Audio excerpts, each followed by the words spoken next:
Hi friends, ఇప్పుడైతే మనం గులాబ్ జామున్ చేసుకుందాము. రాని వాళ్ళకి యూజ్ అవుతుందని ఈ వీడియో అయితే చేస్తున్నా. సో ఇక్కడ నా దగ్గర పాలైతే లేవు. పాలే లేవు కాబట్టి పాల ప్లేస్లో నేను వాటర్ తోటి పిండి కలిపేసుకుంటున్నా. సో ఒకటేసారి వాటర్ పోసుకోకుండా మెల్లి అంటే మనం కొంచెం కొంచెం పోసుకొని కలుపుకుంటే బాగుంటుంది. ఒకటేసారి పోసుకుంటే మొత్తం సన్నబడి పిండి మొత్తం పలచగా అయిపోతుంది. సో మరీ గట్టి కాకుండా మరీ పలచగా కాకుండా మీడియంగా కలుపుకోండి. పిండి అయితే నీట్గా కలుపుకోండి. కలుపుకొని ఒక 5-10 మినిట్స్ అయితే పక్కన పెట్టేసేయండి. ఇక్కడ మన పాకం రెడీ చేసుకుందాము. ఇక నేను ఇక్కడైతే గిన్నె పెట్టుకున్నా. అందులో 1 గ్లాస్ వాటర్ అండ్ వాటర్ కొంచెం వేడి అయిన తర్వాత 1 కప్ అయితే షుగర్ వేసుకుంటున్నా. పాకం నీళ్ళు కొంచెం వేడి అయిన తర్వాతకి మళ్ళీ అందులో 2-3 ఇలాచీలు వేసుకోండి. ఇలాచీల వల్ల కొంచెం టేస్ట్ అనేది మంచిగా వస్తుంది, బాగుంటుంది. గులాబ్ జామున్ బాగుంటుంది టేస్ట్ కూడా. సో మనం అక్కడ పాకం రెడీ అయితే అయిపోతుంది. ఇక్కడ మనం గులాబ్ జామున్ అయితే రెడీ చేసుకుందాము. సో ఈ విధంగా మంచిగా పిండి నీట్గా కలుపుకుంటే గులాబ్ జామున్ కూడా మంచిగా వస్తుంది. సో చూడండి నేను ఎలా చేసుకుంటున్నాను. మంచిగా రౌండ్ షేప్లో మంచిగా రావాలి. చూస్తున్నారు కదా.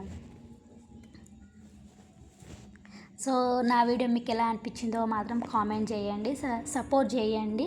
మీకు ఏ ఫుడ్ కావాలో కామెంట్ కూడా చేయండి, నేను చేసి పెడతా. మీరు అలాగే సపోర్ట్ చేస్తూ ఉండండి.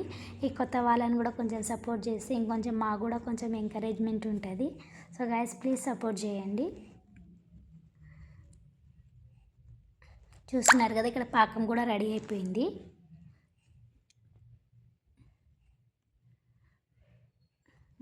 పాకం రెడీ అయిపోయింది.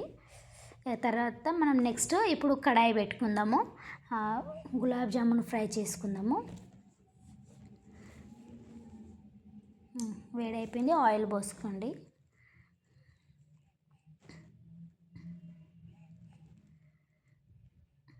వేడైంది, ఒకటైతే వేసి చూసుకుందాము. ఫస్ట్ ఆయిల్ వేడైందా లేదా అనేది చూసుకొని ఒకటి వేసుకుందాము.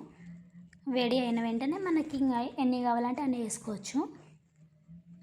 మన కడాయిలో ఎన్ని పడతాయో అన్నీ ఒకటేసారి కాకుండా కావాల్సిన అన్నీ వేసుకొని ఫ్రై చేసేసేయండి. వెంటనే తిప్పకండి, వేసిన వెంటనే తిప్పకండి. కొంచెం కాలిన తర్వాతకి కొంచెం తిప్పండి. అన్నీ అదే విధంగా చేసుకోండి. మనకనేది బ్రౌన్ కలర్ రావాలి. బ్రౌన్ కలర్ వస్తే కొంచెం ఇంకా గులాబ్ జామున్ టేస్ట్ కూడా బాగుంటుంది.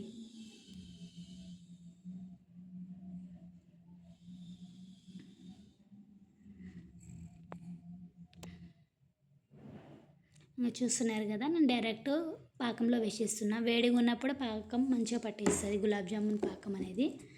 సో నేనైతే డైరెక్ట్ వేస్తున్నా. ఇంకా మీ ఇష్టం, ఇంకా మీరు అన్నీ ఒకటేసారి తీసి వేస్తామంటే కూడా అలా కూడా వేసుకోవచ్చు. నేనైతే డైరెక్ట్ వేసేస్తా. ఇప్పుడు చేసిన అదే విధంగా చేస్తా, టేస్ట్ కూడా బాగుంటుంది. మా పాపకైతే చాలా ఇష్టం గులాబ్ జామున్, బాగా తింటుంది. తన కోసమైనా చేయాలనిపిస్తుంది నాకు.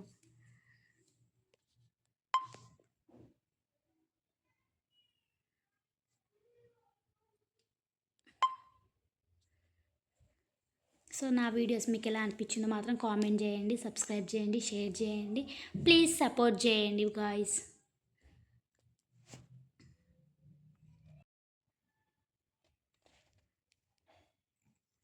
చూస్తున్నారు కదా, పాకం కూడా తొందర పట్టేస్తుంది. మీరు డైరెక్ట్ పాకంలో వేసేస్తే గులాబ్ జామున్ అనేది వాటర్ కొంచెం వేడిగా ఉంటాయి కాబట్టి ఒక 1-2 అవర్స్ బయటనే పెట్టేయండి. అప్పుడే ఫ్రిడ్జ్లో పెట్టకండి. చూసిరు కదా, మీకు ఎలా అనిపించింది.